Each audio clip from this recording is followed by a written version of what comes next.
Okay. All right. Wow, my levels are super loud.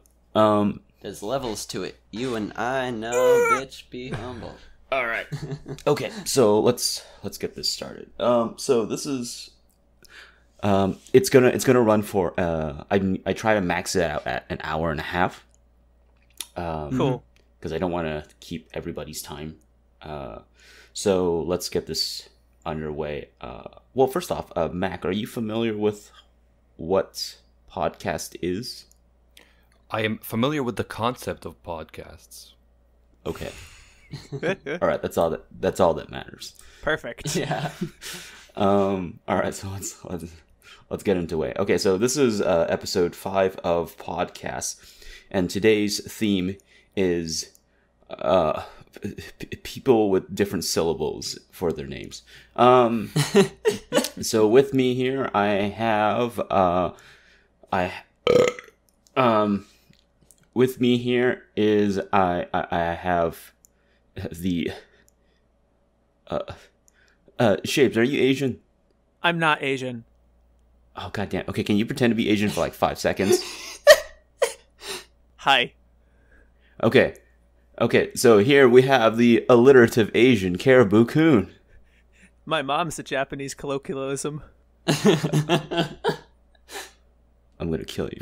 All right. Next up, we don't call it an upset, call it an uproar. Here we have AnimeUproar. Hey, everybody, I'm not nearly drunk enough for this. Lel. And then we have the pedantic romantic. I've run out of things to say. Hey, boys, be gentle with me. If anybody's just jumping into this podcast and doesn't know exactly what podcast is, welcome. Thank you for somehow being able to find this podcast through sheer SEO magic, because there's no way you can find this podcast Actually, just by YouTubing it naturally, because it has the worst SEO ever. I've actually been able to do that. If you search podcast Digibro, it's like one of the first ones that come up. Yeah, that's how I comes do it up. too. Okay. Okay, I see. All right, so moving on. All right. So before we get into the questions, so the gimmick of this podcast is pretty much I ask people on my Twitter feed to ask questions. Nobody knows who any of the guests are. None of the guests know who the other guests are. And pretty much all we do is we just answer questions for an hour and a half. Okay, so let's get this underway here. First off, how is everybody doing? Doing really well. Really well. I'm good. I'm good. Let's get this underway.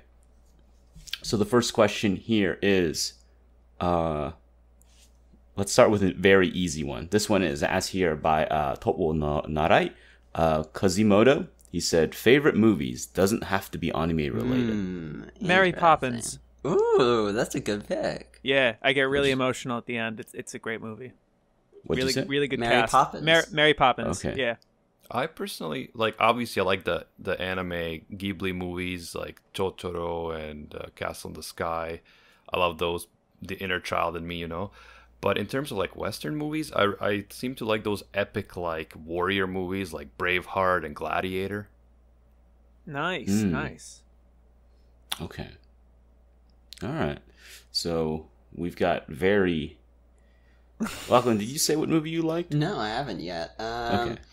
I think it has to be End of Evangelion for me. Okay. I watched it at the perfect time to watch Evangelion, which is as a depressed 15-year-old. And I think sort of the impact that had at that time cannot really be rivaled. Since some people have mentioned anime movies, I'll just throw my sense as it would be Nausicaa primarily, but then Yes, I would good say pick. Dirty Pair Project Eden is fantastic, and Castle of Cagliostro. The early, the classic Miyazaki. Oh yeah, I OG pre-Kiki Miyazaki. Before he sold out. Well, before he's like, man, I really like Miyazaki. This is where the sellout begins. There's a clear divide. You have Future Boy Conan and Cagliostro and Nausicaa and Laputa, and then you have Kiki. And everything else is the same as Kiki. It's homogenized. Okay, let's go to the next question here. Next question is by Jekko. He says, "What's your best anime-related pickup line?" Oh God. Oh no. Mine's kind of the lack of one, really. Damn it. It's just not saying I like it until they mention it. What? Mine is just kind of the lack of one, where like I just kind of protrude anime-related things, and then they are the first ones to bring it up. It's your anime T-shirt. Exactly. It's your pickup Exactly. line. They have to bring it up first, and I'm like, oh yeah, you don't hate cartoons? All right, cool. So you like it to say yatsura, do you? Yeah, basically. This isn't really a pickup line, more of a mocking thing, but I actually made up a shirt, like I designed it myself, that says, "Your girl calls me senpai." Nice. Wait. But Your girl calls me senpai. Is that really a pickup line? Yeah, it's not Seems really. like you're taunting It's not somebody. really. You're like taunting the boyfriend. However, if the chick sees that, girl she'll be like, "Man, knows." this guy's confident. This guy's Man, I feel- confident. I gotta call I him feel senpai." really So I- offended right now. I just gotta talk to this person now. I have to. He's confident. I have to call him senpai. I think my best anime-related pickup line is, "Hey, do you watch anime YouTube videos?" But the answer is Yeah. usually gonna be no, and then where do we go from there? No, but I watch anime. I mean, like, that's kind of that's fine, adaptable, too. right? Because then you feel like, oh, let's go back to my place and I'll just show you something. Yeah. No, there's real versatility to it. Here's If they're this the type video that's a I edited for celebrity, I Mother's can Basement. Whip out the sub count on them. Yeah. Now the question, Lachlan, is do you do that? Or are you just like, oh shit, and then you walk away? It's funny because actually we were just at Anime North. Joe was there too. And a lot of people there, hardcore anime fans, they don't even watch that much anime YouTube. And I was like, damn it. Yeah. I mean, if you're a real anime fan, you don't watch anime YouTube. That's just sort of the rule. You're too busy watching actual anime to Yeah. yeah. Why should I watch people talk about cartoons when I could just watch the cartoons myself? Amazing insight. Which would be surprised. You'd think that that's the same logic you'd have for video games, and yet Oh no. Well, Don't video take a games shot are like at the a Let's Players. well, video games are like kind of like a different thing in a lot of ways Yeah. because I know a lot of Here we people go. are like, wow, this is where Joe pulls out his full retardation. Video games Oh, are I different. But like, like not everybody has the time to be able to like Phyto-Hungarian Ludo narrative, you know what I'm saying? oh my god, Jesus Christ. Of course. But like not everybody has the time to like do everything because like games are very close to in terms of like physical like media as like a physical kind of restraint, games are very close to things like newspapers in a way, things like newspapers or books, in the context that like to play the game you have to actively be doing the play of the game. You can't be cooking and playing on your PS4 at the same time. And I know that some uppity asshole out there is probably going to be like, oh, I've done it before. But video game videos are useful in that context because, you can have them play in the background. play the game for you, basically. Yeah. Yeah, I feel that. It's also I'm that living it's vicariously through this Swedish man. it's the same thing, right? With like I agree with that because like, for example, I would watch a lot of Minecraft videos back when I was bigger because I really liked the idea of Minecraft, but like the computer that I owned would just not be able to play it well, so I Yeah. wasn't actually able to play these games. So I'd be able to watch people play them for me, basically, or I'd be able to kind of play them vicariously, I suppose. That, or you just don't have the skill for the game in question, right? Where you have like Yeah. you just have like a super complicated or hard game, I guess. I don't know. It's as if I don't play games, which I don't. Not very often anymore, not very often because I have no money. Yeah, skill differences are a really big thing. I mean, like, I would probably not watch like some random person play like fighting games, but I would watch top tier players play fighting games. Yeah. So like the question of like the game as like something that people just watch comes with a lot of different contexts to it. Yeah, for sure. Like, there are YouTubers out there with a following, or like Twitch streamers, and they'll just like jump on a new game, but because they have a steady following, even if they suck, people will still watch them for their personality. But no one can be good at every game, right? Right. You can be like DSP and be bad at everything. That's what we should truly aspire to be. Watch me suck at games. Well, I don't think he's trying to sell himself as that. I think he legitimately thinks he's good. Watch me struggle mightily and for justice against unfair and broken video games. Yeah, the tantrums, throwing tantrums is important because that's, the live reaction aspect, which are, of course, the best YouTube videos are live reaction videos. Am I right?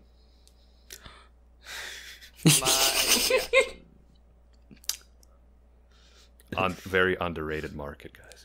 Lol, oh shit, I have nothing to say about this thing. Go check out my Comic Girls reaction videos every week. Oh, you're a reactor now? Oh my god. For shame. I need content. Trans Culture Club needs content. Live reactions to fanfic.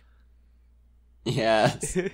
I'm considering reacting to K-pop. That's where you get the views. Yeah. I'm a view whore. I don't know how anybody can make a better reaction video to anything K-pop related The after late they performed in capitalism North of Korea. K-pop by Cuck Philosophy. Surely you've seen that over in your recommended videos. I don't know what I don't know what history you've built up to have that in your recommended. I have like the watch habit of like a 40-year-old man. I thought you were about to say fork, and I was like, man, that's a stretch. Because like it's my watch habit is like how to do X in a video game, not like from an analytical perspective. It's just like, how do I get this item here in this video game? And then the other half of it is like how to cleanly slice a mango. You can tell a bachelor watches this. Oh man. This one is asked by Elijah Lawson. Oh no. Or Elijah. Elijah. Cranberry or apple. You can only drink one juice for the rest of your life. Oh, cranberry. Probably cranberry. I'm not a fan of either, to be honest. I love apples, but I'm not a fan of apple juice. However, everyone keeps talking about cranberry being super healthy and shit, so I guess I'll go with cranberry. The healthy angle is a good point. But I was thinking about, since you have to drink it the rest of your life, eventually it kind of tastes very mundane. Like you drink it so often you kind of forget how it tastes, I guess. I don't know. And I can see myself sooner forgetting how to taste what apple juice tastes like than cranberry. And I just want to taste things. Like I'm prioritizing taste, I guess. As I understand the question, it's not that like you're forced to exclusively drink this singular drink throughout the rest of your life. It's just you must choose which of these two, apple or cranberry, that you are not allowed to drink anymore, and one that you will be allowed to drink. Yeah, that's a good point. And in interpreting the question in that manner, I would go with apple juice, because I very rarely drink either of those, but apple juice does have some nice tech utility. If you're statist with illness and need like a very smooth, relatively neutral drink just to sort of go down your throat that may be sore and soothe that. So I would go with the apple juice. That was a fair point. That's a very good point. I think I'll still go cranberry, but I agree with that take. That's a good counter argument. I see your point. These are all great points. I'm still going with this. That being said, all right. Okay, here's one. This one is asked by InkSquid43. Best anime drinking game. A drinking game from an anime or related to anime? I think it has to be anime-related drinking game. And I'm going to up the ante now. A little bit. I know that Spice only it up. a very small number of people actually listen to this podcast. So technically, all of you are wasting your time. But I'm going to up the ante now. Because there are 3 of you, I want you guys to vote. I want you guys to think of an anime-related drinking game. And I want you guys to vote. In the comments section, the listeners, not you guys, because you're just gonna vote for your own damn games. Oh no, you found us out. But I want you 3 to think of an anime drinking game. The one, and people listening in the comments section, this is all going to be edited down, so when I'm rambling right now, it's going to be a little bit smoother, but not by much. Okay. Leave a vote for what you think is your favorite anime drinking game, and then if I hit 5K, I will play that drinking game on live stream on the main channel. 5K on 5K subscribers on the channel. 25K. Sorry. Oh. Yeah, I was gonna say what the. Okay. All right. Oh, So- jeez. So I want you 3 to think of your drinking games. Mm-hmm. Please do not kill me. Okay. No, I've got a good one for you. I'll admit, I don't drink Keeping much, in mind so- the fact that I'm a minor and thus not allowed to consume alcohol yet, my anime-related drinking game is drink every time an AnimeTube video cites a source. You'll never do it. I'm trying to stay legal here, boys. Oh, okay. Okay. Well, don't watch pause and select videos. Stay There's away. a few dangerous oases throughout AnimeTube, but for the most part, you're going to be all safe to go. This is for you underage fans, the drinking game of choice. Okay, so my game is you have a choice. You can either watch my video about Minoru Mineta and take a shot every time I say the words sticky balls. Or you can watch Fate Stay Night Unlimited Blade Works and take a shot every time Rin says the word baka. Okay, so this is going to be very important here, Mac. Take a shot of what? Oh, good call. Did Serbian you say plum brandy, What? Serbian plum brandy. also known as Šljivovica. Can I buy that in Canada? Yes, yes, you can. Okay. LCBO, international section. Canada's greatest racket. Well, I guess I could just cop out. I don't know. I'll just do take a shot every time Megalobox references Ashton Joe. Oh no! And you'll be able to know how many times that happens In my upcoming when video. my video comes up when that releases sometime after the series is done. Okay, a shot with what? I don't.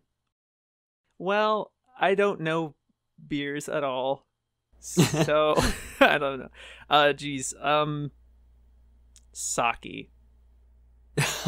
Sorry if that's just Okay. the Japanese for just alcohol. Period. But I don't know. Okay, so the drinking games as they are.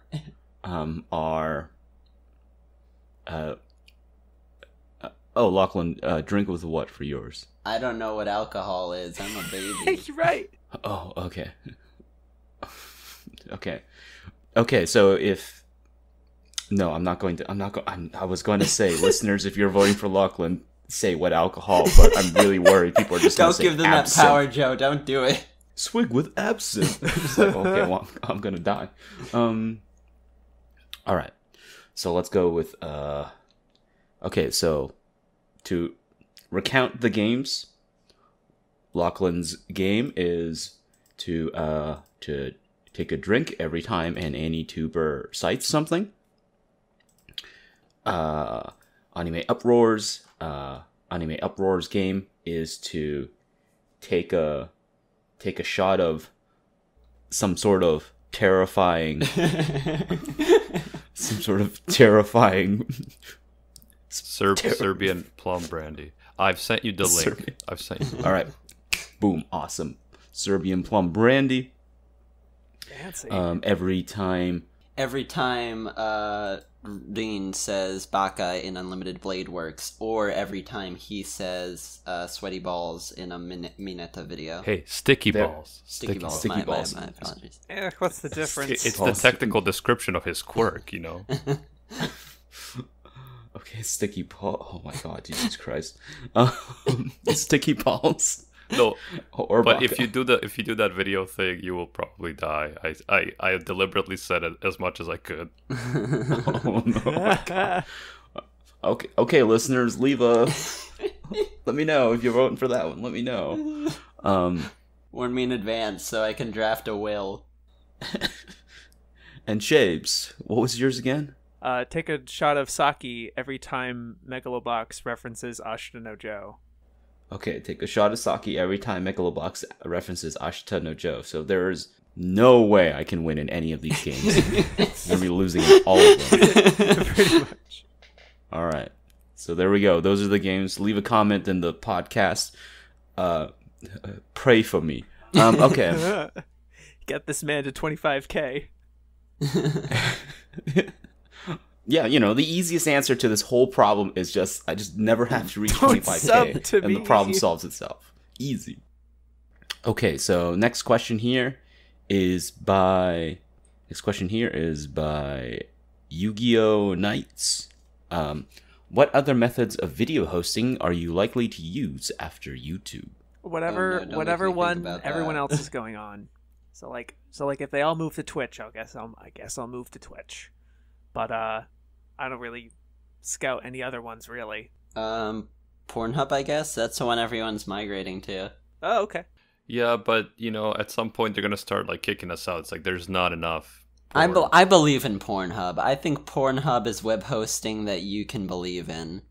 Does Pornhub take down videos that don't have porn in them? Like, is that like a part of the term and conditions? Or, I like... can amend my content to meet those guidelines. If No, sure. required. I mean, I would assume you then Intercut, have to. just like yeah. hentai footage, like bam, bam, bam. Well, yeah.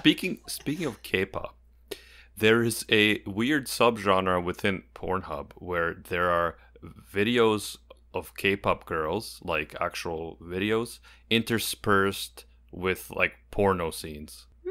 So if that's something you're into, I it wouldn't exists. know. I know what you're talking about. They're called fucks the positions. Shit. It's very classic, like Kuleshov effect, but used for evil. I'm laughing out of nervousness. I'm not sure what you meant. So Mac, what was it you said? What was it that I said for the Yeah. hosting? Oh, I just got totally carried away by Lachlan's Pornhub thing. I didn't even think of anything else. I think It's that's the a obvious sign. choice, isn't it? Sold. Like Pornhub just comes in and it's just like, oh, it's done. Yeah, after that I was like, yeah, that's just what it is. That sounds like a cool thing. Yeah. It's like a plan. This is gonna probably be like one of the very few questions I'll answer because I usually don't answer questions on the podcast unless I think it's. Unless it's worth answering. Well, no, I was only gonna say that. I was gonna say like, unless I have like a weird way to squeeze myself in somehow. I see. Really awkwardly. Like Danny DeVito at like a 70s orgy kind of thing. And I probably would say, like, given my content type and how rarely I upload, probably Vimeo. Interesting. Because that would also give me like the haute couture audience. Yeah, it's true. No, you're totally right. But yeah, like the rest of you, aside to that, Pornhub. Yeah, I want to hear some of your in-depth discussions on Pornhub. But Pornhub. the visuals can be porn, and then you're talking in the background about, various philosophical themes. I'm not afraid to show titty while I analyze anime. I'll make that sacrifice. Just zoom in. Okay, next one here. Next question is by Kazimoto again. Why do people sleep on great anime directors like Yasuji Murata? Yasuji Murata, look that up. I don't know. I'm sorry, what'd Let you me say? Just surreptitiously Google Yasuji Murata, and maybe I can diagnose that for you. And I'm just gonna Oh my wait for Lachlan to do that, and then Yasuji come up with something is- that kind of makes sense based on Of what course. is So, the great 30s anime director. Like, this is... Oh. This question feels like he's setting you guys up. The did. anime director really that did. time forgot. Digibro, where are you? Oh shit. Is he the one that did mostly the war cartoons? No, this is He's... pre. Oh, sorry. I mean, he did one, Sora no Momotaro, the 1931 classic, but he largely preceded the bulk of the wartime Momotaro series, sort of a foundational figure in the eventual production of those films. He's essentially what he's well known for is he's well known for like working on and being very closely tied to of Norakuro, which is the kind of quasi lovable dog that became a really big Japanese like military propaganda war symbol. Mm. So like when we think of like big Japanese like military propaganda cartoons, you know, the first one that people tend to gravitate towards is Momotaro, as Lachlan points out, Momotaro. You know, you got like Momotaro's Divine Warriors and, you know, those by Mitsuo Seo and, you know, all that. And then on the other hand, we've got Norakuro, which is the dog. And they're not always propagandistic. There are some Norakuro cartoons, which I think might not have been by him, which are like, Norakuro goes to a ramen stall, but he doesn't have enough money. Oh, wacky, goofy hijinks. So there's that. But yeah, like that's one of the other ties. I don't think I saw Well, I his can't pretend to particular. be informed about this subject. However, I do find it interesting because that would probably be the 30s. Early 30s would be an era before anime was heavily influenced by Disney. Mm-hmm. So Well, that would when- be before- interesting before to Osamu explore Tezuka was the heavily influenced by differences Disney, yeah. before the big, post-war influences from the West and the comparison between the two. Ooh, It's- live action elements. This is cool. I'm watching Yeah, the Hado-san no Wikipedia. Kisha. Yeah, there's like a, I there's a mean, clip of it. I think we can say it's like before like the Disney influence. But I wouldn't necessarily say it's like before Western influence. Sure, absolutely. Because like the Fleischer brothers, for instance, are like a big influence on Japanese early animation pre-war. To the extent where you would have like Japanese cartoons literally having like their own versions of Betty Boop just showing up inexplicably. She just popped up out of nowhere. Yeah, it's sick. Well, Betty Boop did have those big eyes, right? Yes. Yes. Yep. All right. So now that y'all are like caught up on Yasuji Murata, There you go. We talked why about do Yasuji people sleep Murata.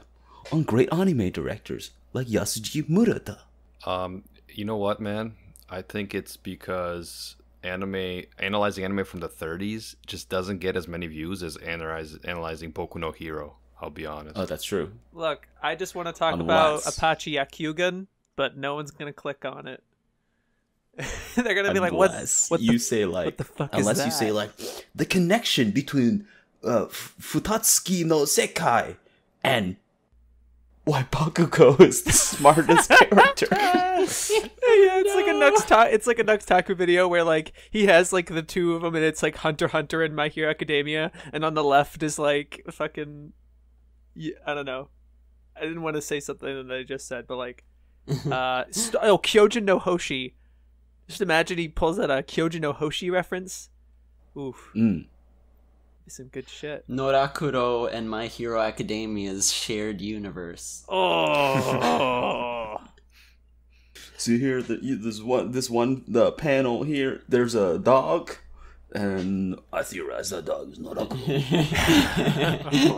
Does this shit. dog have a quirk? That's for you to decide, viewers. Oh my god. To be honest, you could probably bullshit something like the undertones of war and imperialism in Attack on Titan and random 30s anime. Yeah. Right. And 30s Japanese propaganda. To Like, answer the they're- question, though, I think the reason that people sleep on great anime directors like Yasuji Murata is because we have accepted mediocrity. Oh yeah, you're right. That's a fair point. Damn it. He's not even in this episode. And his tendrils still enter. Now you can put "we have accepted mediocrity" in the tags and get some of that SEO. Hell yeah. All right. Who are you guys referencing? Digibro? Yeah. Yeah. Yep. But you know what? That anime. Well, no, snob actually, no. says I'm not the same referencing. Excuse shit. me. I'm referencing the Otaku Gonzo journalist, Oh, formerly yes. the man formerly known as Digibro. the artist formerly known as Digibro. It's funny because his profile picture now Yeah, is but like all funny purple. enough, that anime snob says the same type of stuff all the time. Well, that's And the yet irony they of it, hate really. each other. And God, literal, damn it. Well, Snob is a A wonderful Exactly. human being. sorry, I wasn't trying to burp on his name. It's just no, but I thought the statement was snob is and then not saying anything. Is Snob is silence. I'm just blanking out. I mean, arguably we can, the connection is a little tenuous, but arguably we are seeing fairly. You know what? This is a. Don't go down that road, Joe. I'm not going down. you No. know what? This is decompression podcast. Yeah, that's another Digibro reference. What? Digibro has a Damn it. podcast called the Decompression Decompression chamber. Yeah. That was a good time. I am not making a Digibro reference to anybody. The term decompression is used. It's copyrighted when by you're one Conrad Collins. I'm sorry. No. Coco. Podcast is about to be sued for all of its Google AdSense money. Maybe that's Oh, yeah, why go Digi ahead. doesn't like JoJo's, because like by the logic of how they come up with the name JoJo, people could then make a reference to calling him Coco, right? Conrad Okay. Collins. Sure. Yeah. Okay. All right. All right. Well, okay then. Okay. Next question is by Paul O'Cone. What was the most unexpected occurrence in anime history that you know of, and how did it influence anime going forward? I've Okay, so we're thought talking about the- like meta, not with something that happens within a story, but Right, within like the I was industry. I was sort of Industry at spoiled large, to this yeah. question. I read this question beforehand. I was thinking about it, and I would probably say Evangelion, only because that was an unexpected success in a way that like I don't think they expected it to blow up like it did, especially because the market at the time, like original anime, wasn't gonna do that all that well, and I don't really know how mecha as a genre was doing at the time in like mid 90s. I know it was bigger earlier, but I don't know how bigger it was still going. So like an original mecha by a relatively new studio, like I think Gainax had only done like a couple of shows beforehand. Yeah, they'd have been around for just under a decade. Yeah, that's about right, I think, actually. yeah, I think Evangelion is a really good like example. I'm just gonna use a source. I know you guys love sources. I'm just gonna cite Eyepatch latest video about Akira. That's a source. You can't say any two videos is a source. That's not a source. Yeah. No, what have we Source, come to? iPad Yeah, 12. because he made a really strong case for Akira. But yeah, I would agree with Akira. That's a decent take. Let's have a bad point. Unexpected occurrence. It's all you, Lachlan. We got Ava. We got Akira. Sorry to take Okay, the big the two. most unexpected occurrence that had the biggest impact on the anime industry. I'm gonna say the bubble economy bursting. Oh, you're going with the historical. Yeah, Okay. because that had a massive effect on the anime industry. I think. It did. Most And as much definitely. as, sort of with hindsight, you could have anticipated it, it was not particularly widely, at least, anticipated. Which is interesting because economic bubbles happen so often and yet people just don't think it's gonna happen. Yeah. You could also say the same thing for like surpluses, right? Like when their economy got like extra strong, that was when you were able to have all these OVAs and stuff and have more experimentation, and it kind of pushed the envelope more. But I agree as well that the actual crash. Are you referring to the crash that's like 90, 91, like around there? Yeah, the crash Yeah, of I the gotcha. late 80s, I gotcha. early Because 90s. I think I thought I was. I thought I was confusing for like something like one of the crashes from like somewhere in the 2000s. I don't know. Not like a huge economic crash, but like maybe like like the. I guess not. Yeah, never mind. Yeah, I don't know what I was thinking. Never mind. But yeah, that's fair. So next question is asked by Donut. I'm very bad at reading Roman numerals. So Donut, if you could kill off any one meme that's currently alive, or erase any dead one from existence forever, which would you choose? Erase a dead meme. Yeah, so like I'm assuming that like that meme had never happened. I see. That's hard because I've grown very fond of memes in general, so I don't get annoyed by memes necessarily. Kill any meme. I'm not really annoyed by a lot of memes. I'm like, oh, that meme needs to die, or whatever, because they kind of die on their own, really, before you get too sick of them. I mean, the obvious one would be the Cory in the house meme, just because it's so overplayed. That's a good That's point. pretty played out, yeah. Oh yeah. Oh jeez. Do you Now that wanna we're watch thinking more in videos that, talking I about was how it's thinking of like the anime? jokey like the Twitter memes you'd get, and I was like, I'm not bothered by a lot of them really. But in terms of that kind of meme, jeez. I guess I'm bothered by a lot of stuff, but not until it like comes up. I guess until it's brought to my attention, I'm like, oh yeah, fuck that. I'll just put forward that I'm a meme pacifist, and as such, I could never take either of these actions. That's a cop out. That's a cop I guess out. I could. I guess I would try to like kill It the. would go strongly against deeply held personal beliefs of mine to do so. I guess I kill So the. you're a conscientious objector. I'm a conscientious objector to meme slaughter. Probably the budget one, maybe. It's a Ooh. little bit of a cop out, I guess, because it is dying. I do think that the budget meme is slowly dying out more, but maybe not. Maybe let's not with that one. All right, so Or like filler is bad or something. I don't know. like Mac, did you say a meme? I don't remember. Cory in the house. Okay, Corner in the House and Shaves. What is yours again? I'll change mine to any anime original content is bad. Okay, and Not true. Lachlan. I'm a conscientious objector to violence so you're against a memes. You're a coward. You love memes too much. If we don't kill one of the memes, then communism will take over. That was my plan all along, Joe. You failed to recognize. Damn. I'm actually a communist. Not communist, but communist as in Kamina from Gurren Lagann. My literal ideology. So Mac, do you ever do that? Do you have a shirt that says like I'm a communist? And then you say like, hey, I'm a communist, and then they say, oh, what about it do you like? And you say, no, not it, him, and then you just pull that shirt open, and then they say, who's he? Yeah, no, I don't, but now I want to. It just makes the conversation just like more meandering. Like, yeah, I spend hours every day explaining my beliefs. It's fun. That's an anime pickup line that I think is worth exploring. Oh yeah, well, Gurren Lagann is great for it. It's like, hey girl, you know my drill is the drill that will pierce the heavens, right? Yeah, there you go. Boom, done, easy. I have a duck penis. No, oh yeah, ducks do that. All right, let's go to the next question here. Sheep asks, Richard Ramirez versus Richard Chase, who would win? Those are both serial killers. Just don't need to look it up. They are both serial killers. Ooh, look at Because I was also spoiled. I was also spoiled to that question.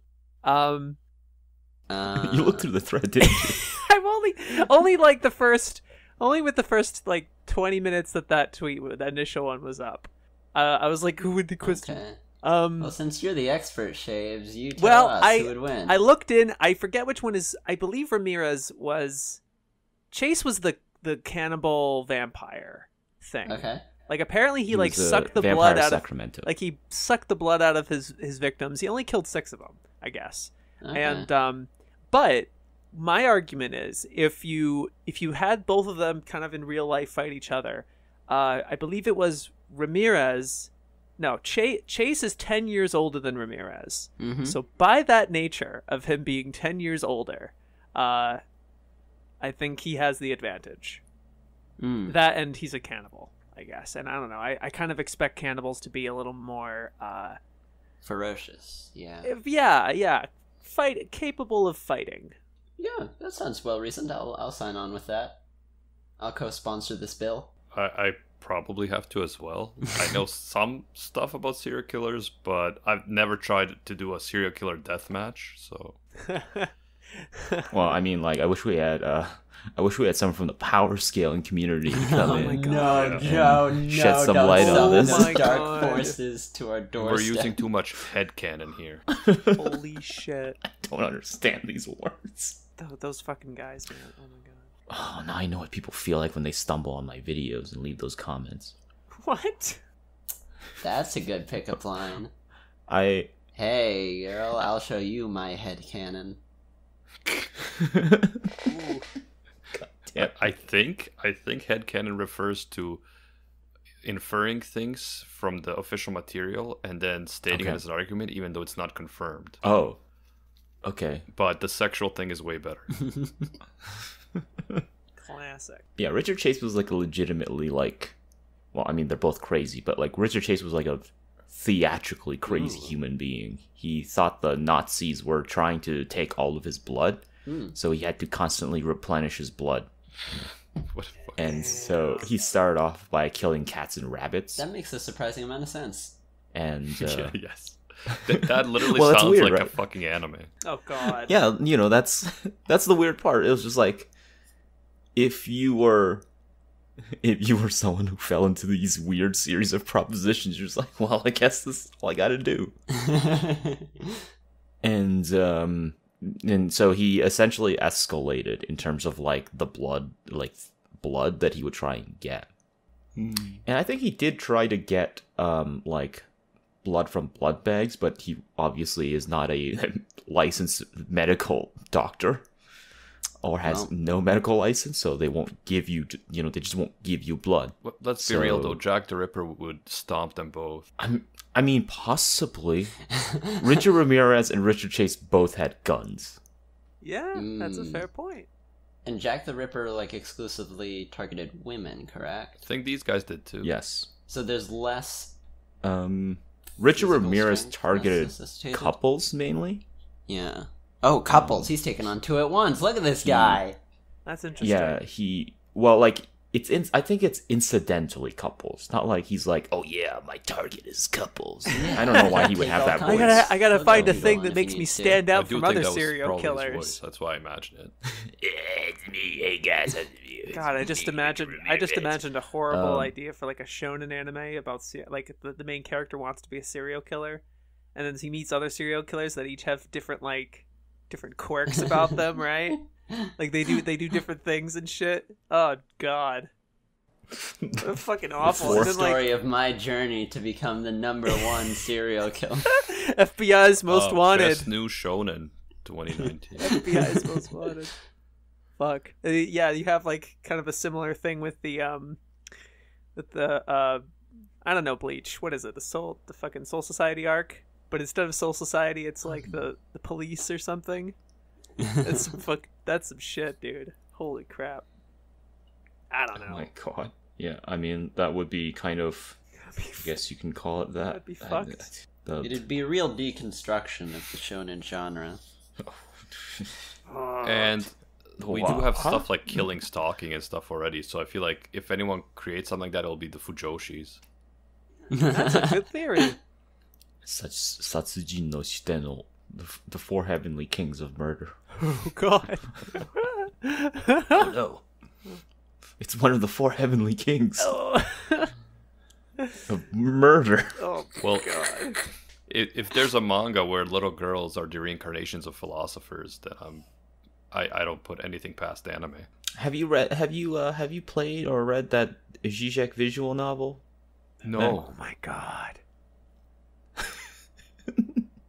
Have you shaved? No, Because you just said, my God.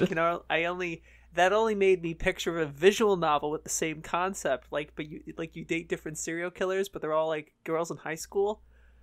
Oh my god. I have seen screenshots from the Zizek visual novel. I have not played it myself. I don't play. How big is his harem? I haven't played it myself. I don't know how actually Zizekian it is, or rather it's just like a stock visual novel that just throws in some Zizek now and then. Hey kids, Robespierre did nothing wrong. Let's see about that. You can say he kind of got ahead of himself. Got him. That was terrible. So next question. Let's go on to the next question, and this one is by someone who wanted to remain anonymous.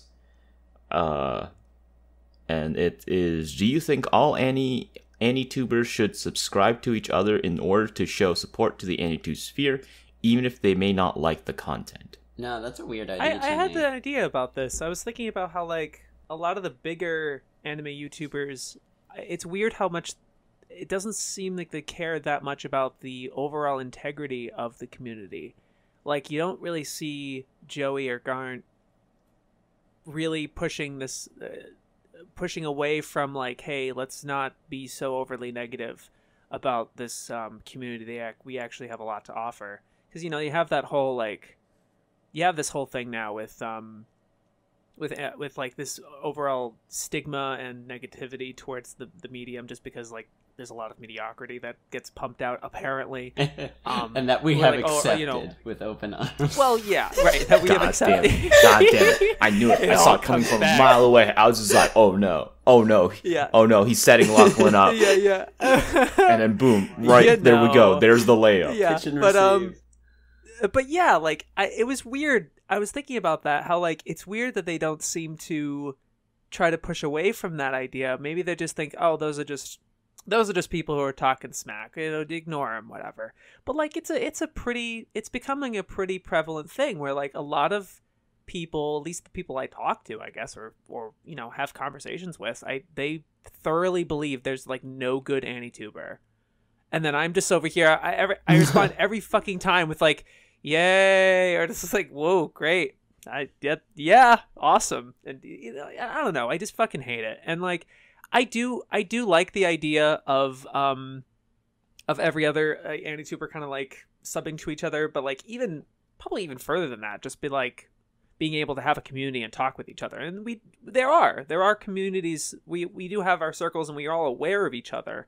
I think we have to be aware of each other because we don't want to make the same video as the other person, because we don't, it's not a matter of, I don't think it's a matter of oh, he got there first or whatever, but it's kind of well, I want to make sure I say something that other people aren't saying, so that people are just this person said that. I don't know. But sorry, this is a topic I fucking like, and I know Lachlan loves this too, so but yeah, I don't know. That's kind of my 5, 6, 7 cents on it.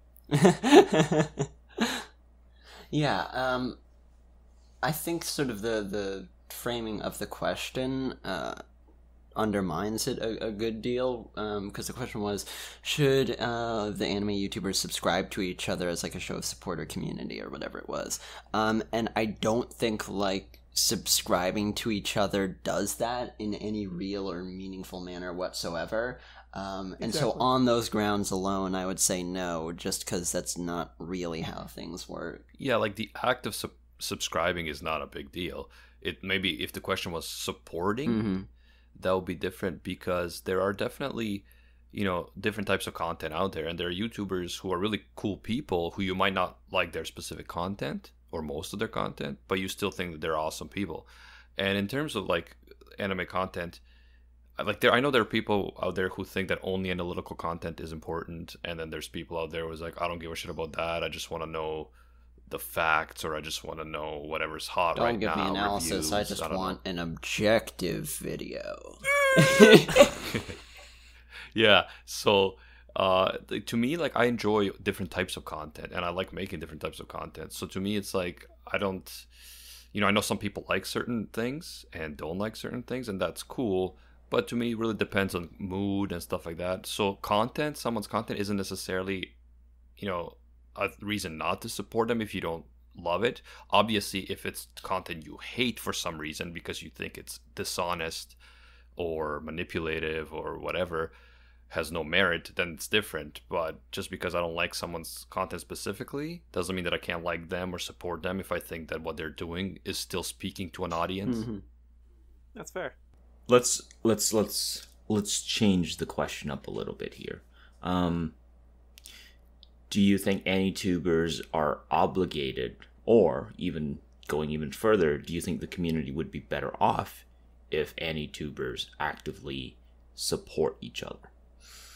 I mean, I don't think there's anything wrong with it. I don't think there's an obligation, because that just feels weird and sort of something with no basis. That's not totally fair to the people who are, people are starting these channels for different reasons, and making content for different reasons. So like, to say that they're obligated is kind of weird, because a lot of people are doing this for fun, sort of deal. I could see the community being better off if it was this way, and obviously that's like a somewhat abstract and vague notion what exactly is better off.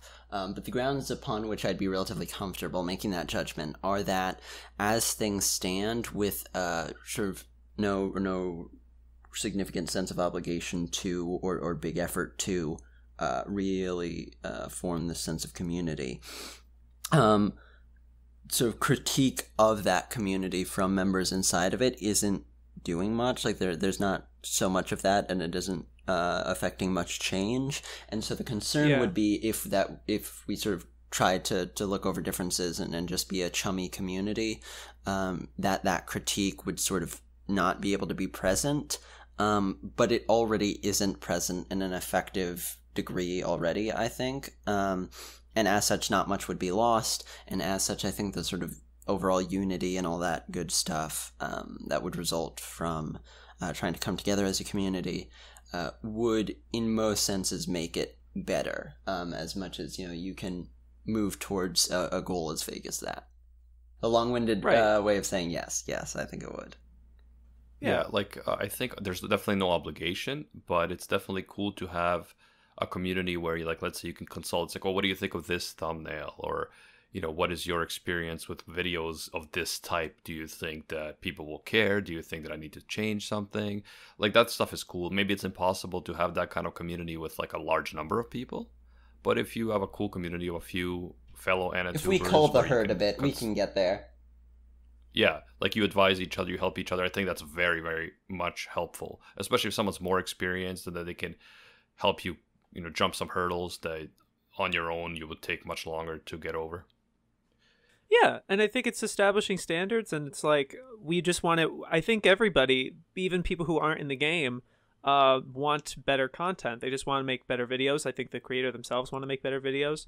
So if it's all in an effort to make better videos, it's and not just ones that they agree with or anything like that, but it's I want to write, and I think some of that practice comes through other people making videos of their own, and then those creators seeing that content and saying that's really cool.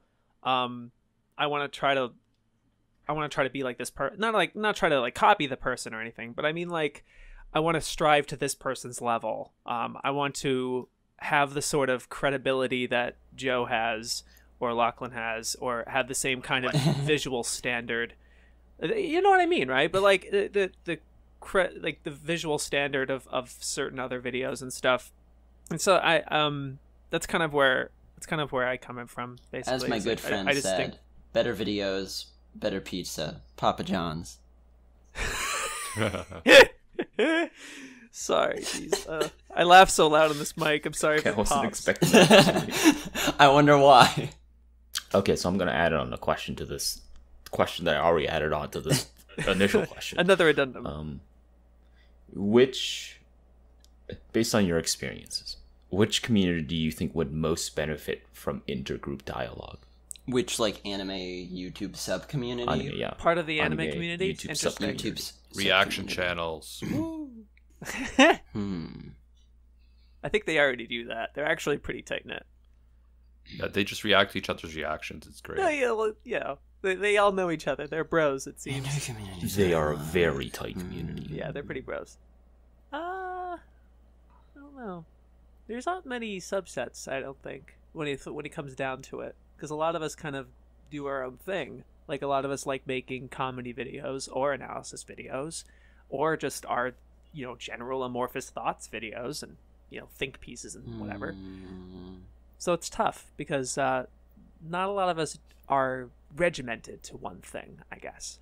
I'm tempted to say, like, with video essays and like analytical content, it's useful to consult with people. But then again, sometimes it's good to just get out your own thoughts and your own unique contribution without someone who might not agree with you, skewing you in a certain way, because maybe your audience will actually appreciate it the way you had it imagined in the first place.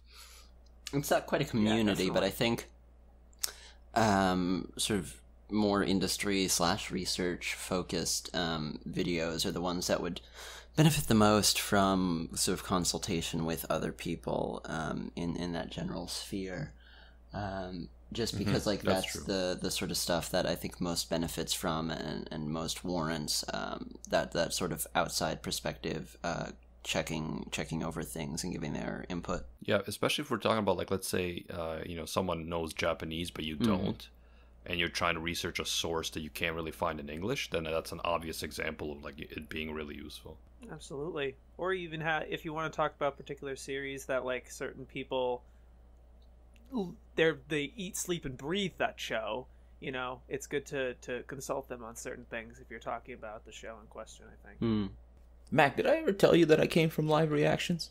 No. Oh. Did Michael ever tell you that? No one has ever told me that, and that is the last thing I would think. Yeah, I came from Anime Live Reactions, my dude. No, you didn't. Come on. Hell yeah. Yeah, I did. Ask Michael.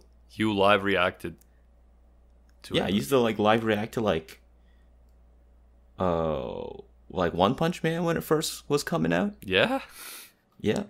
And I live reacted to the first season of Overlord when it first came out. How would that even look? Joel live reacting, like, do you pause and then talk about he pauses and then he selects the ghost in the machine and such? Well, it was like people didn't like it.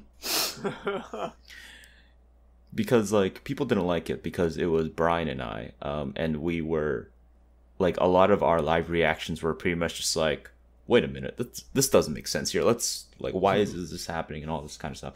But we also did it because like I just finished, no, not just finished. This was a while ago. But like I was off the heels of my MA, which is about film. And so I was talking about it from the perspective of its visual language. And people, it's kind of alienating for an audience when you see like Overlord episode 3 live reaction. And they're just like, oh, I wonder what this guy like thinks about the episode. And then all you see is just like this asshole just watch this thing in silence. And it was just like, oh, okay, so yeah, they got some parallax movement going on here.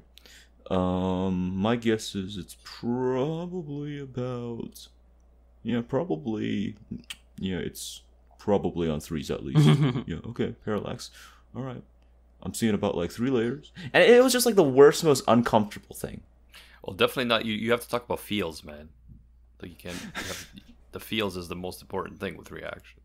Bro, when he made that thing blow up, I was so hyped. Yeah, exactly.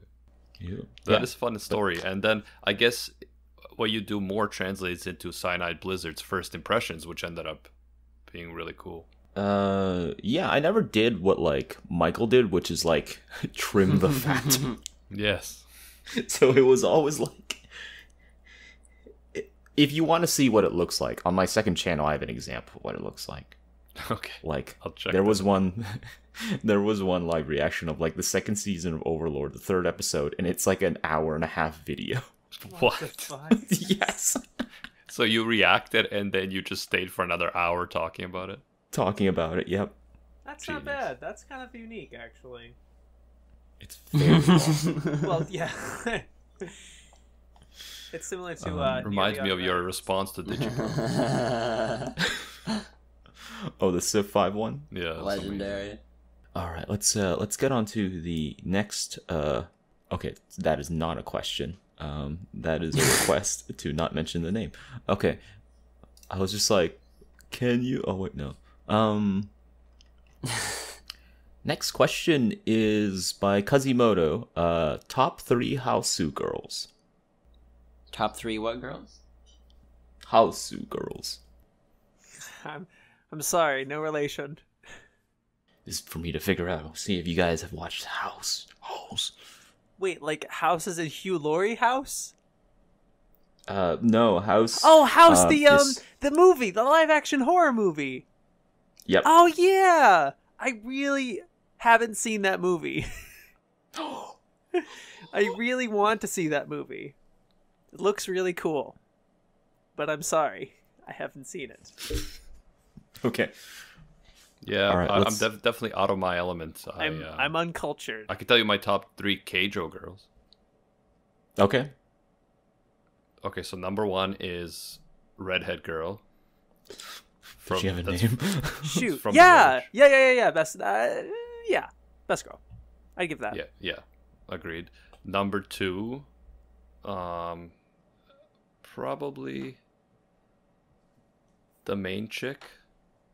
Okay. And number 3, it's between purple hair girl and Kendo girl. Carabarus and what was the other one? The Kendo girl. So the one with the white outfit. I did not memorize their names. Well, no, know if I that don't really happened. remember their names either. Clearly, my focus was on their names throughout the whole show. Gosh, I don't remember the candle one, but Carabarus is not a bad choice. They're pretty I good. find it funny how like the most memorable girl for you is based purely off like her character design, and all the other girls are based off like their traits as human beings. Kind of. The So you're nice like, one. That's the most memorable one for me. Well- And the only thing I remember is her hair color. Redhead girl is also from like a small town, so they make fun of her for being like a hick. But I like that she's like very like open and simple. She's very She's really sweet. okay. I'm gonna go with gorgeous, sweet melody. Gorgeous, sweet melody. Okay. Have you seen it, Lachlan? No. Okay, you just read a Wikipedia article. Yeah, those words sounded nice together, so I went with that. Okay, fair enough. Next question is asked by Gene or Complexity. Which Yu-Gi-Oh card is the best, and why is it part of Greed? Well, it's part of Greed because it allows you to draw 2 cards. That's true. It is an engine card with no drawback. In the old Yu-Gi-Oh, like the early generations, just desserts was the best. I remember that card. Yeah, I don't remember what it does, but I do. I can visualize the card in my head. Yo, Monster Reborn was some shit. Oh my gosh. So like, I actually didn't know. I don't even know if this is actually true, but like, you can resummon a monster from the opponent's graveyard as well as your own. So like, but like, I remember when I first played it, when Monster Reborn was still legal, it was only a card that you could get from like, you could only get it from your graveyard, from your own graveyard. But like, taking it from your opponent's graveyard is some fucking shit, dude. I remember that like that card would do some fucking damage in the anime too. It's like, oh shit, it's Monster Reborn. It's the most powerful card because Yu-Gi-Oh is a game for sinners. Oh no. To quote Little Caribou, Oh, I thought you were gonna make an Exodia joke. to quote Little No. Caribou, yeah, sorry. Also, can we all agree that Pegasus is best character in Yu-Gi-Oh? Pegasus. Oh, okay. He's like one of the few characters in Yu-Gi-Oh. Yeah, there's not that many memorable characters. I mean, like you have the main cast and then a few of the villains. Yeah. Has anyone read the Yu-Gi-Oh manga? No. One of my friends has a lot of it, and he was giving some significant praise to it. In fact, he actually really wanted to make like like a manga video on it. Like he wanted to become an AnimeTuber, and the first thing he'd talk about was the Yu-Gi-Oh manga. I'm like, damn, that's an interesting entrance. Yeah, I'm actually really, I'm actually interested in making a video about the Yu-Gi-Oh manga. That's great.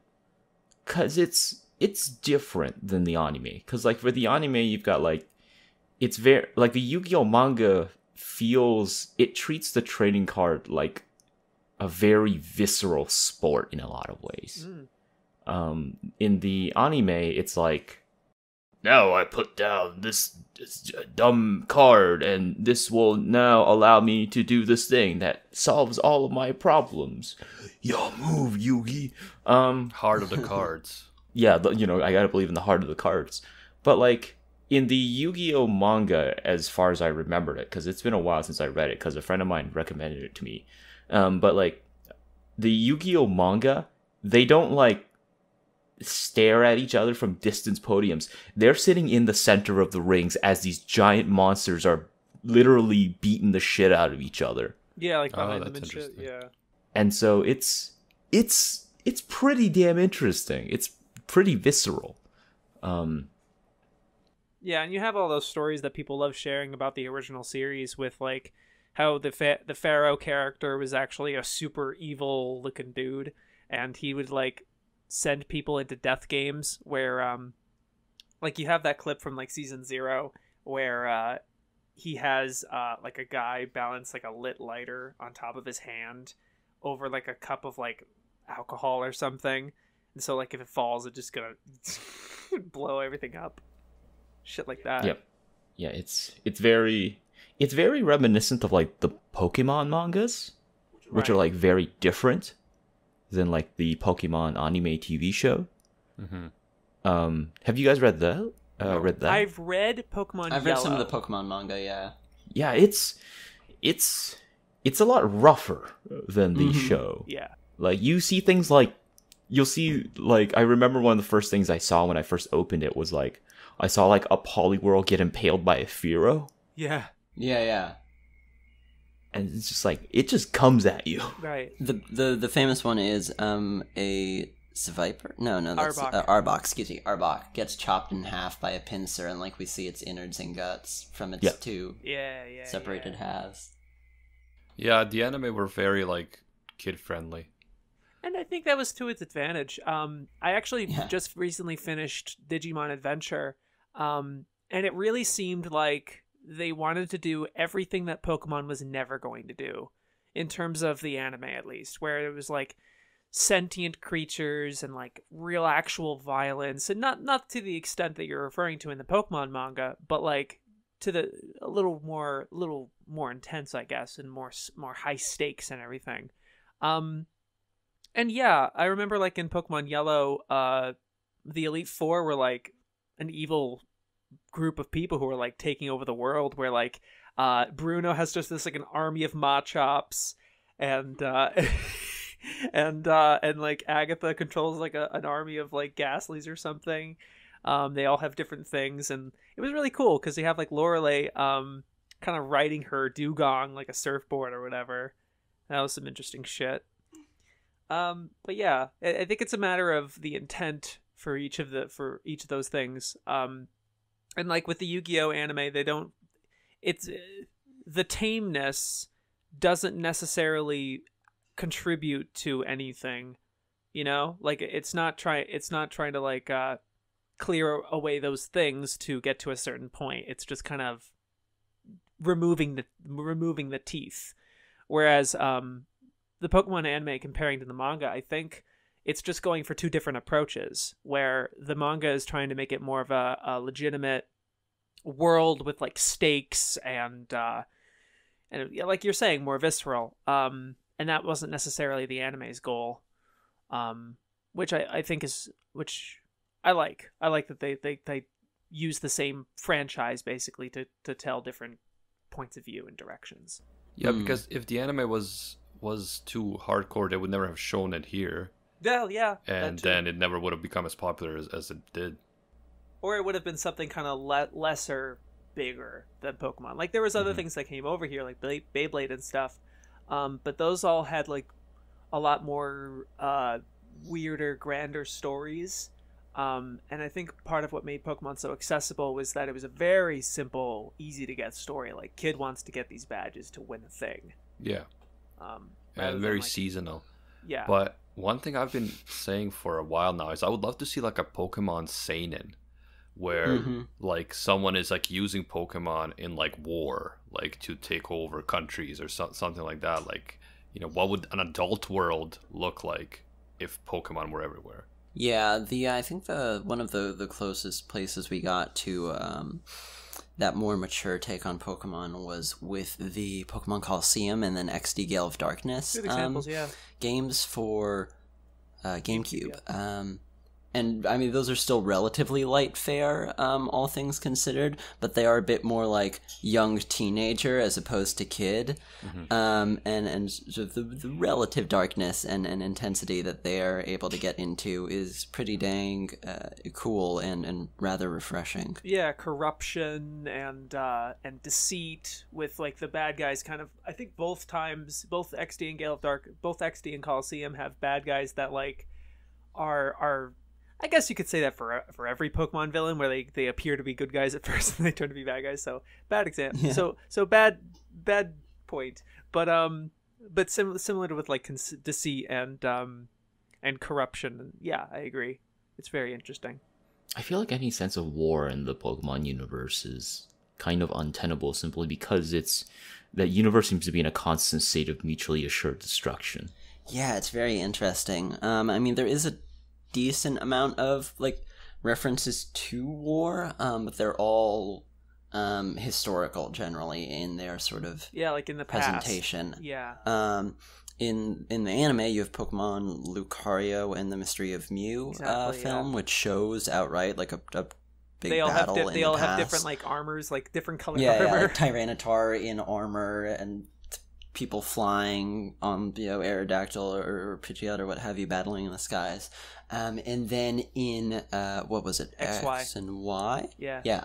Big battle. They also reference a great Pokemon war that took place in the kingdoms past. And there's a Pokemon that's a sword and then a sword and shield as it evolves. So like just like Slash. knightly imagery. Yeah, Age of Slash. Yeah, like I would love to see a main story with something like that. Tackle like one of those wars themselves instead of just referencing them historically. Yeah, exactly. Like, what were the motivations? What were the different sides? What were they fighting for? Who were the leaders? Oh, right. And I mean, how could I forget? In the original Pokemon games, Red and Blue, the Pokemon war theory that I think is pretty well substantiated. There's like a relative absence of sort of men the age of Ash's father, and Lieutenant Surge. He's not too old and he is a veteran from the war, so presumably in like the near past of those games there was a war, and that would explain that relative absence of men of that age. Yeah, and then somehow we have to explain the freaking Nurse Jenny and officer whatever. Nurse Joy Officer Jenny. Nurse Joy Officer Jenny, like, why are they cloned? They're not. They just come from large extended families. Right, yeah, right. And then they're all shipped to a different town. Don't question the good intent and pure nature of the Joys and Jennies. No, man, it was a clone war. That was the war. It was, oh my god. Some sort of Pokemon Star Wars prequel. So this is how democracy ends, with thunderous applause.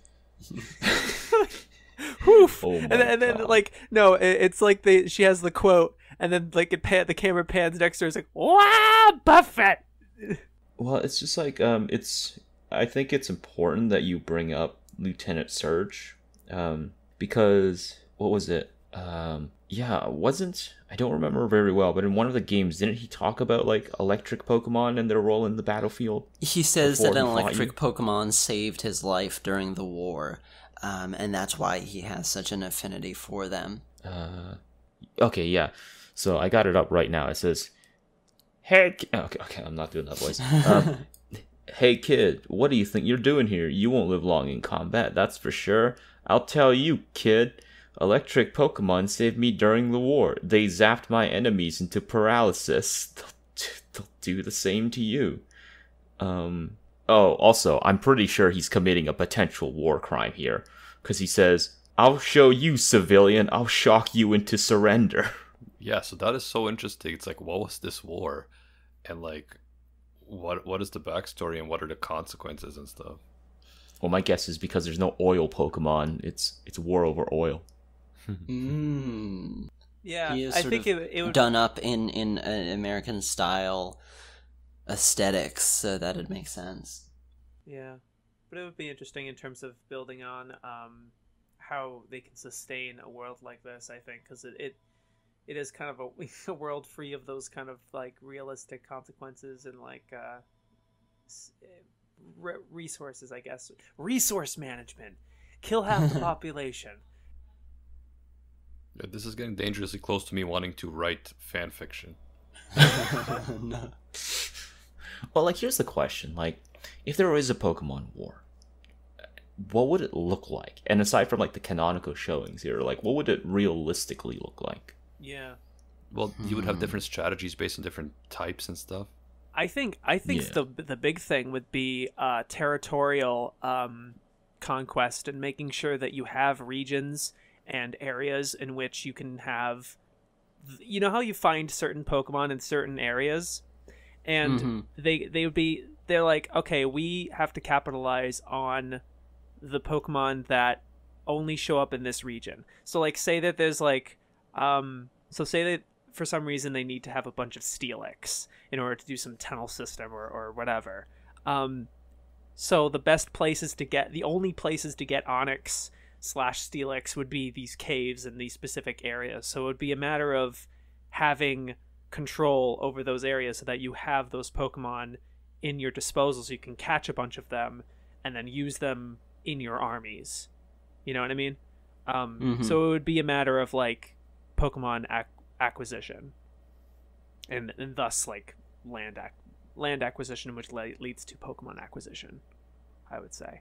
I feel like it would be very Virillion, not Brilliant in the- City. I just realized I made that mistake. It would be very like Virillion in the context in relation to Pulverilio. This very spatially dependent, because like one of the major things that's really important about warfare is the ability to secure and maintain lines of logistics. Like, you can't keep sending soldiers to fight if they can't get there in the first place. Right. Transportation. But we've got Pokemon that completely buck our understanding of conventional logistics. So you've got Pokemon like Uri Geller, you know, Kadabra, you know, that can use teleport. Psychic Pokemon can use teleport. And so therefore they can be very important. They can be very important actors in engagement. Yeah, and as we've seen, like that teleport doesn't just apply to themselves; they can teleport other people with them in that act. So it'd be utter chaos if they got psychic Pokemon involved, which they almost certainly would. Can you imagine if think the of, like, enemy has a psychic Pokemon and it teleports you right into a volcano? Yeah. Yeah, that would be the metagame, wouldn't it? Like getting one of their psychic Pokemon to turn traitor, or like infiltrating them with one of your own secretly, so they could just teleport them into a volcano. What have you done? Yeah, I want this right now. Send in like a like surreptitious Ditto, so they can copy a psychic Pokemon, use teleport. Oh my god. Yeah, they would. It would be like probably a push for getting a larger number of, let's say, psychic Pokemon, like stronger Pokemon, Yeah. and like kind of like an arms race. Yeah, no, that's what I'm saying, right? You just have like it wouldn't be as much of a which Pokemon you can get, but how many Pokemon you can get. Yes. Yeah. And since there's a seemingly unlimited number, right? If we're talking about the context of the games, but at least in the context of the anime, you know, you can only get so many Pidgey or whatever. But yeah, exactly. It'd be a matter of how many Pokemon you can get. And there are like legendaries which are limited, so they would be like kind of like a That'd be interesting too. Yeah. bonus factor. Yeah. Like one side has a Lugia and the other side has a Ho-Oh, shit like that. What was it? it's also very interesting too, because the attacks are like very linear in the context that like even if somebody does use like I'm gonna use like Whirlwind for example. Like if a Pokemon uses Whirlwind, it can still miss, and so it implies there's a linearity of an attack, and so like the big players would seem to be strangely enough the lock-on Pokemon, the ones that will set up situations in which they won't miss. Yeah. I mean, think about just like you have one-on-one battles and then triple battles. Just imagine what kind of logistics you have for like 20 Pokemon at once, all firing Ice Beam. You know, how does that affect things? And like, what do you aim that as, right? Because you have like a Pokemon like Surskit in Pokemon XY. There was a gym leader that had a Surskit, and the Surskit was really good because it would use Ice Beam on the ground, and they'd be able to use that as maneuverability for increased maneuverability. So you have moves that not only hit the Pokemon itself, but have things infect the environment. And you have like terraforming, right? You kind of have like trench warfare, shit like that. I think like the sheer variability in strategies afforded to you in the context of a situation where you're throwing, thousands of Pokemon at another force of thousands of Pokemon, are sort of innumerable and almost impossible to grasp all the different things you could attempt to do. Absolutely. You probably have a bunch of different factions at once. You probably wouldn't have just one or the other. Although it would probably be the most simple.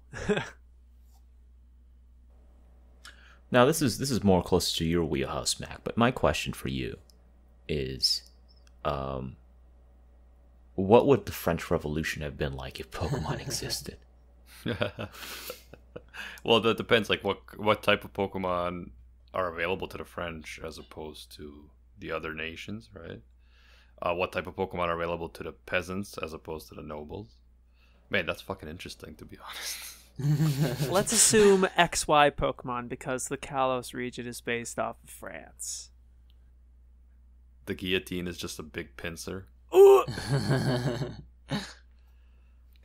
Well, yeah, you have the interesting thing with dynamics of like royal Pokemon versus peasant level Pokemon, right? This is like what kind of Pokemon are only the nobility allowed to have versus or how much are they pedigreed for like battle, right?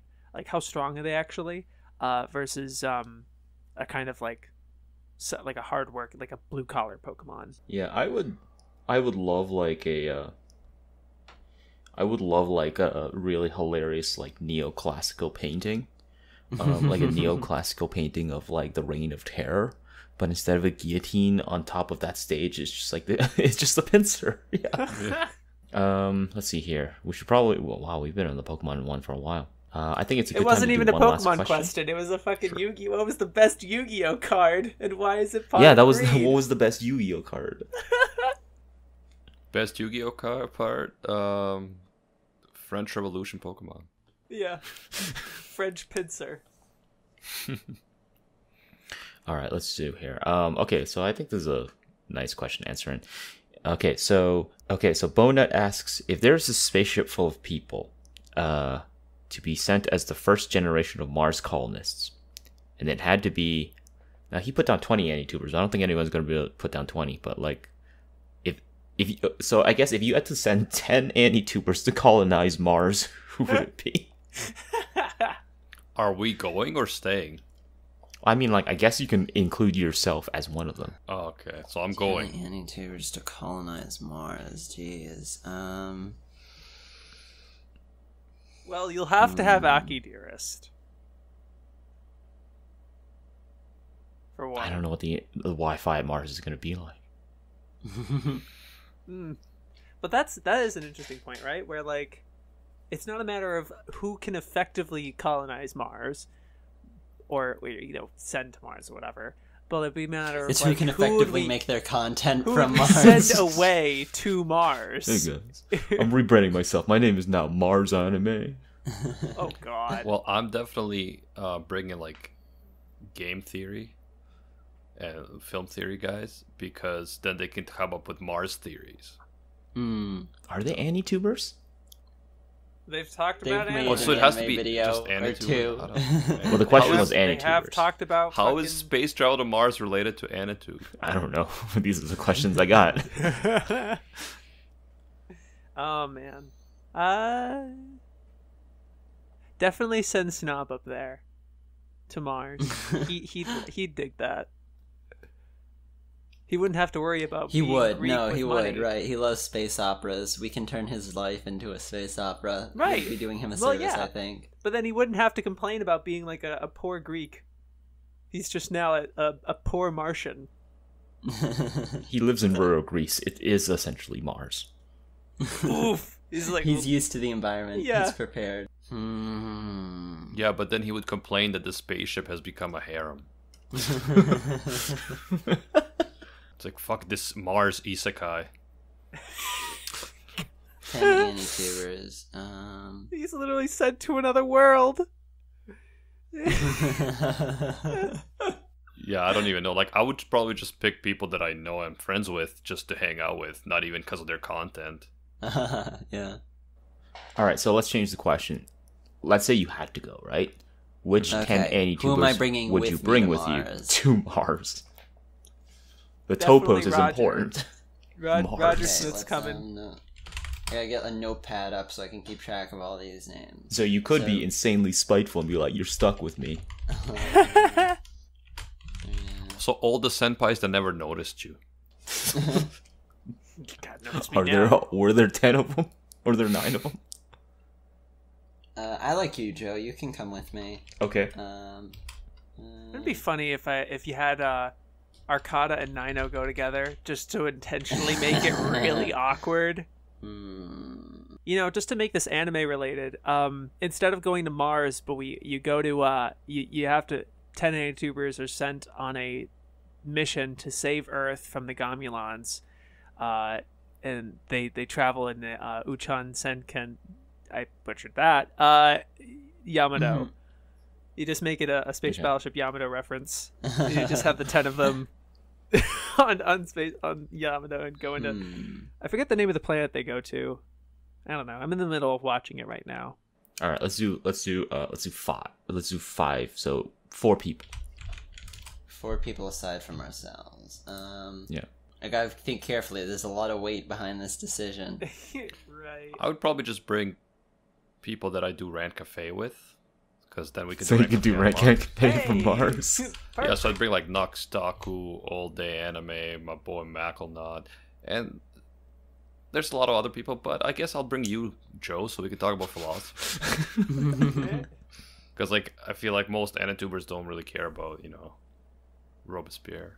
Tell you what, we'll build you a harem, Joe. We'll go with myself, you, Zaria, Keiko, and Anime Philosopher. Cat, Anime That's Philosopher. the time. I really enjoy her content. Did you check her out, Joe? Yeah. I know about Keiko. Cat. No, there is Keiko Cat, but then there is the Anime Philosopher, whose Oh. name is Cat. Oh, Anime Philosopher Cat.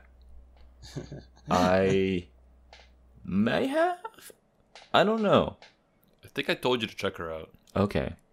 You might have to send me like an actual video, because I usually don't watch like AniTube unless like someone links me a video. Okay. Mainly because like I don't. I don't respect AniTube or its content. No, I could have it on my podcast anytime I wanted. Oh, god damn it! God damn it! Did you bro strikes again? No, it's just that like. No, it's just like I read like 300 pages a day, so like. It's Yeah. and I'm not the kind of person who like. I'm not the kind of person who like.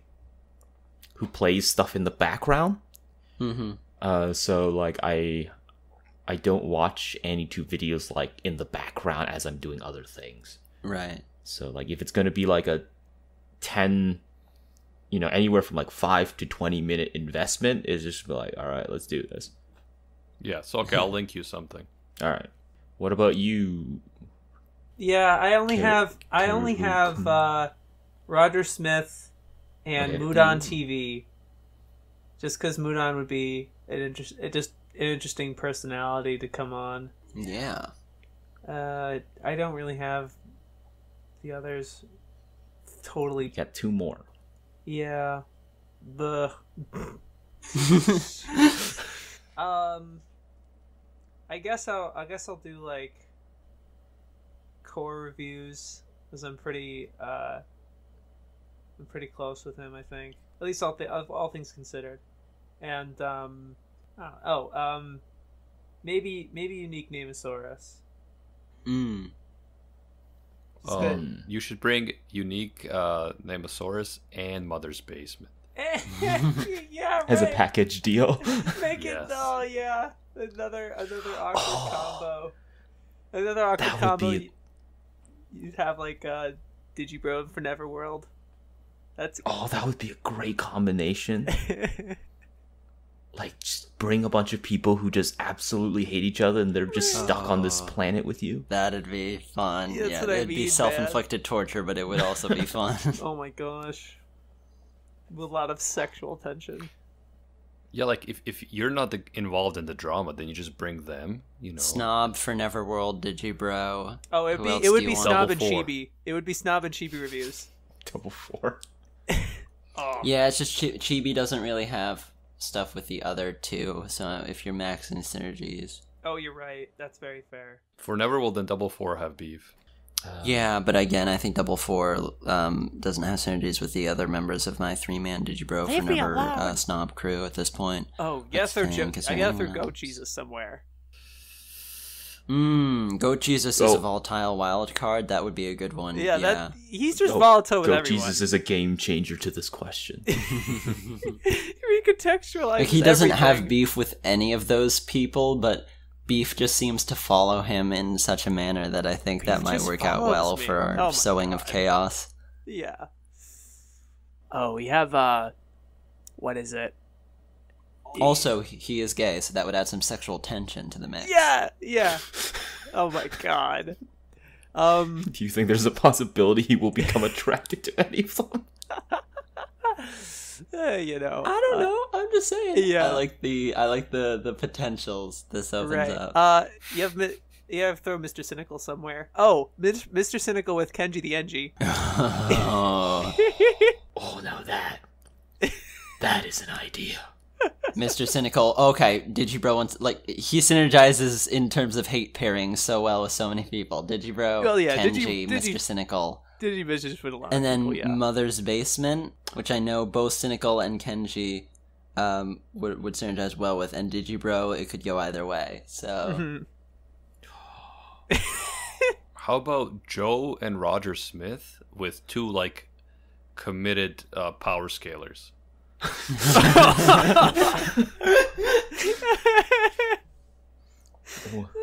so many possibilities. Yeah. Oh god, that would be so miserable. And you have to be like in the same room on the spaceship too. Oh yeah, Good. I'd be stuck in a room with Seth, the programmer, and I'd be like, "Are you really a programmer?" Oh, I feel like I would die very early because I would just like make all these terrible programming jokes. I'd be like, "Why don't you program a way out of here?" Roger would be guaranteed to have like worse jokes than that. Just like oh. I give your murder attempt a C++.